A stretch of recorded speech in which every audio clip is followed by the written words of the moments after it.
Hey, welcome, all my right thinkers. Thanks for tuning in and check out your boy, P Funk, thinking right out here in the lab. Well, I do what I do for you. I got something nice for you today. Picking up on the meditation thing. I need to bring that back, try to get a better understanding for my people. So that's what we're doing today. Let's go. Rightism, 25 rules to live by. Storytelling, story with a message. There's a message in the story for life. I give you life lessons. You totally receive them. We got a good thing going. I appreciate you. Let's do what we do.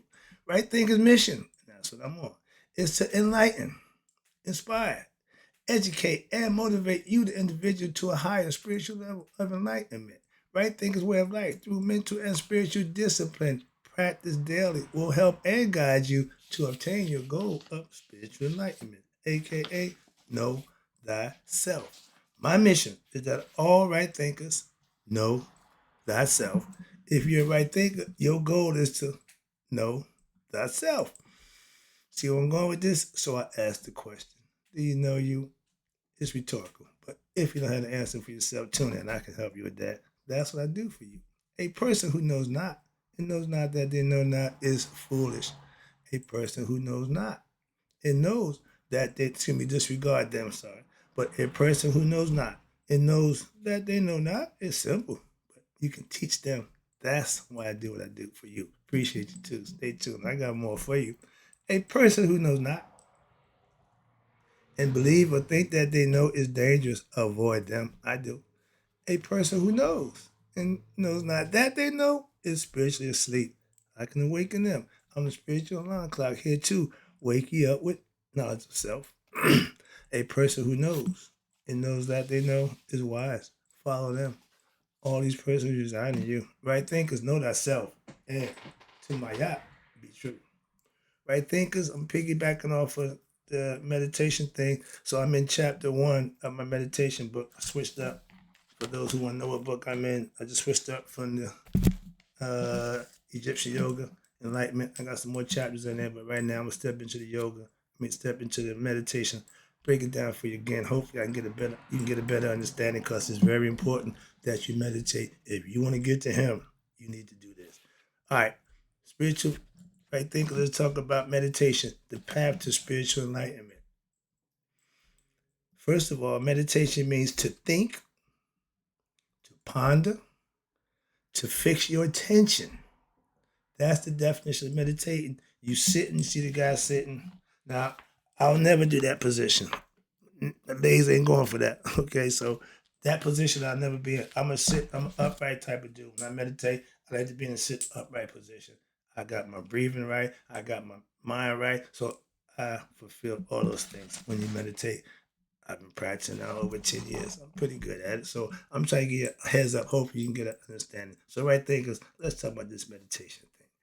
Meditation, you can look at it in many ways, but it may be thought of or defined as the practice of mental exercise. Your brain was meant to think, to solve, to create and come up with ideas, solutions to problems. Use it the way it's intended, okay? Exercise it. And disciplines to enable what? You, the aspirant, to be able to achieve and control over one's mind. Specifically, what? To stop the unwanted vibrations, thoughts that you might not want of the mind due to your unwanted thoughts and imaginations, etc. Meaning you don't have control of what go to your mind. That's what meditation is for. For you, just that. Just that. Well, it just come up, pop-ups. They just come out nowhere. Mental control. Meditation helps with that. Why? You're learning how to slow up the thought process, decipher what's good, what's not good, let the other go. But if you have no understanding of that, they're going to run you crazy. Watch this. That's called mental agitation. But why is this necessary? Again, to slow down the thought process where you are in control. Why should one need to control his or her thoughts and vibrations of the mind? Really? Okay. Ordinarily, people who profess to believe in something which is greater than their physical existence, aka God. I believe in God, okay? But that's pretty much a psychological gimme, all right? Some people, I don't believe in God, okay, agnostics, whatever you want to call them, but atheists. But you don't have to believe in nothing. It is what it is. Because you don't believe it, don't mean a thing to nobody but you. Understand it and get over it. Watch this. But where we at? Ordinary professor believe in something other than greater than himself in the physical existence. Okay, which is God. But what is this something? I just told you. But if a person on the streets was to ask you, who are you? Most likely you would say, well, point about this is me, I am. I'm Mark. But this all, but is this, excuse me, all there is to life? If that's all you believe, then that's what you're going to get. You are what you believe. Watch this. Now, many people, again, profess to believe in a soul. Okay. But do they really understand what it is? Right there. Well, I got a soul. The soul is the spark of life. That's God. Yeah, okay. But again, believing something and knowing something's two different things. If they did, what happened? If you understood and knew about the soul, not just believed in it, you wouldn't what? You would not mourn at funerals, at death, a relative, a loved one, or a friend. Why? The soul didn't die, just the body. And if it wasn't enlightened, your consciousness did went too. But guess what? The spirit, soul went on. Why? It don't die. That's why it multiplies like baby kids. But when you mourn at funerals or your fear of what? Your own death, you're ignorant. Okay? Of what? Your higher self. Simple as that. That's all. Can't blame nobody but yourself. A human being who believes is human will die. A spiritual being who understands they are a spiritual being having a human experience won't die. Moving on. You figure that one out. But it is not just the physical body with a mind and five senses. No, you're way more than that. You're a lot more. This thing up here. In reality, there is a deeper existence, like a vast ocean, which we call reality, of which what most people are not even aware. Like fish in the ocean, they don't know they're in water. Most human beings don't even know who they are. They just go into the motions conceptually, okay? But this is the realm of what? Existence, excuse me, of higher self. When you have knowledge, aka self-knowledge, not biblical, scholarly, no, self-knowledge, which all the teachings of yoga gets you to do, right there in philosophy, and you had the various practices of what? Daily meditating. And you are directed towards discovering something you're looking for. You're in search of something, but it's inside you. So you have to go inside you to find it. That's what meditation helps you do. And this hidden aspect of ourselves, we know it to be, which is beyond the thoughts, is known as what? Netter, name Amun, the hidden one. Neteru, more than one. We know again, there you go, Amun. After every prayer, y'all say amen. But it's saying, a lot of people say, some say, mo it be, so mo it be, we are Christ. No, no. It means the hidden one. God is hidden to those who are ignorant of him. Asar, in Egyptian mythology, Asar is the first spirit in human form. Okay? Number 6 on the periodic chart. Why? Elements: sun, air, water, earth, heaven, and then man. Number 6. Okay, so we did that, and he's called, and this place we go to with him in afterlife, we call a mentor, another place where spirits go. But now in the ancient Egyptian mystical philosophy system, again, of spirituality, just as in the Brahmin and Indian Vedanta philosophy, everybody has one, as God as in Christianity, and Allah in Islam, and as the self due to what? Mental distraction and erroneous thoughts and lifestyles, people are what? Are unable to actually discover their true higher nature due to ignorance and distractions. Okay, but those who practice and learn, and thus, what happened for those? They experience, you ready? A limited existence as what? Ordinary human beings. If you believe you're human, that's what you're going to get again. And until what? The time of their death scares the living bejesus out of them.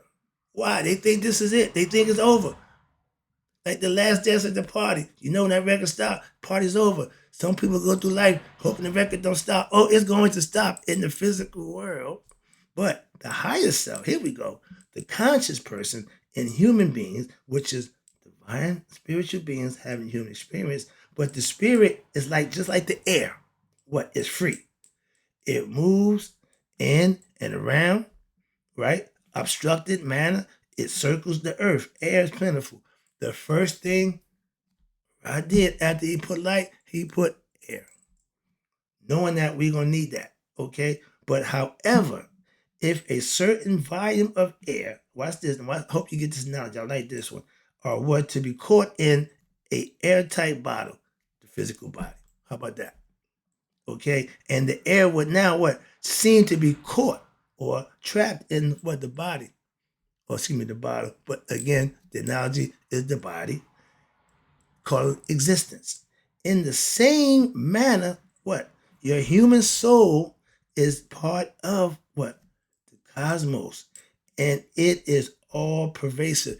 It just don't know that. You're not conscious of that, okay? However, as it associates with who? With your ego self, which is the individual person existence. Now what happens? Bad company. It becomes involved, the wrong group of people, with what? Desires of the flesh, bad thoughts, fears, okay? And most of all, ignorance of human existence. They don't know themselves. They're ignorant and they've been led astray. It loses sight. Your spirit, your soul, once inside the physical body, and because the ignorance ego letting it control it, it loses sight of what? All of its pervasiveness, all this power, all this unlimited power that you don't have a clue about. And it transcendental nature. It can't go home. Why? Thus, the body, the mind, the senses, the thoughts, your emotions, and your ignorance, which together constitute what? Your personality.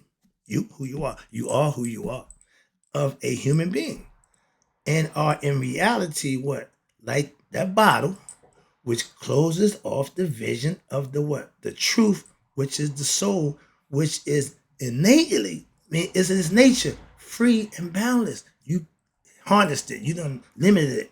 Now it is if what? Caught by the reality of what? Your individual personality, aka ego self, your I, me, just all about you. So you don't know nothing else. Remember, God ain't in the ego.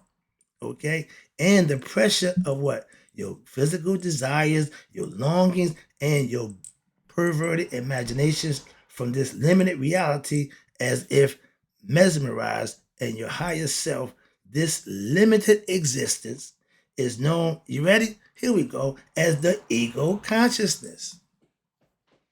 We've been knowing about this part about your character since forever. Y'all call it, the devil made me do it. Oh, Satan's always got me. All that nonsense. It's really you. You are your worst enemy. Why? Because it's a moral fight between right and wrong. And you are the deciding factor. And when you make bad decisions, you will suffer. You make the right decision, you'll be rewarded. It's just that simple. I'm trying to make it real easy. But when you're living in your ego consciousness, it's called fetters. You're going to constantly have drama. You're going to constantly have problems and issues. Why? Because you're living wrong. Simple. You let your ego be your God. Your consciousness should be your God. What? Higher conscious God. That's why. So from what's this? From being universal, your soul begins to now, it even believes what? Itself to be what? The individual, the ego. It fall right in line. It just goes right in with the ego. So now it's along for the ride. Be it good or bad. It don't know. It got no control. Watch this. However, in reality, your soul, watch this, never stop being what? Your soul, your universal body. It just, again, when I was running around like a fool back then, God was with me. I just didn't acknowledge him, didn't could care less. But when I got everything gone, I had nothing left, he was still with me. That's what the song don't leave you. The church said, Jesus, I'll be with you at the end of the year. Yeah, I got that. I understand the philosophy. Okay? Do the ones who talk it understand it? Ain't got nothing to do with me. Moving on. But God don't leave you until the body ceases to exist. And okay, you got one or two choices. Go find another body or I'm going home. Moving on. But your personality of your human being self is like that. The transient veil. Just like a magical illusion. You caught up in delusions of grandeur for yourself. Think you're more than who you really are.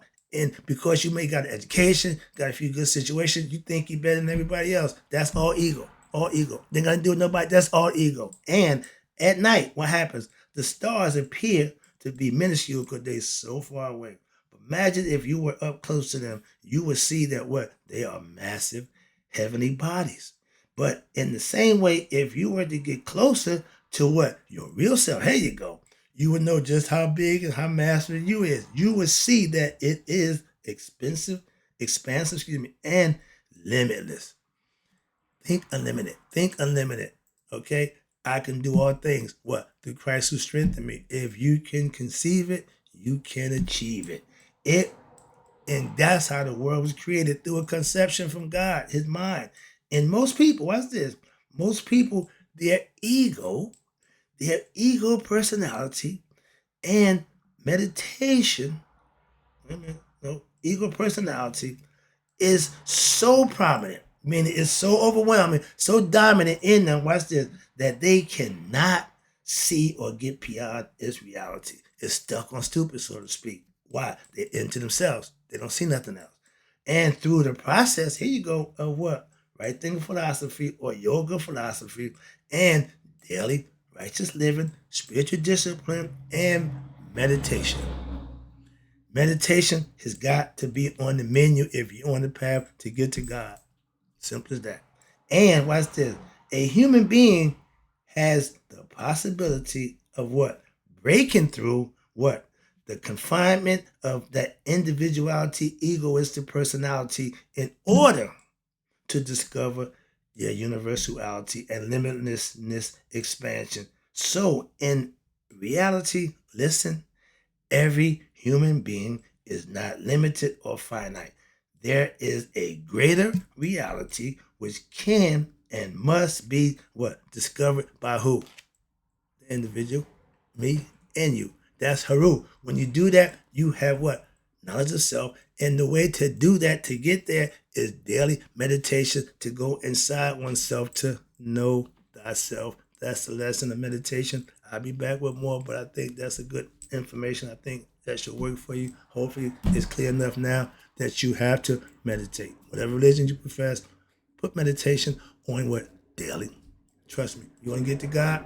Meditation is the path that you need to go on. Use it. Trust me. It works. I've been doing it over 10 years now, so I'm speaking again from experience. And in closing, right thinkers, man, you all live to be 100. Me, 100 minus a day. So I never know that my meditating right thinkers have died away. I'm out.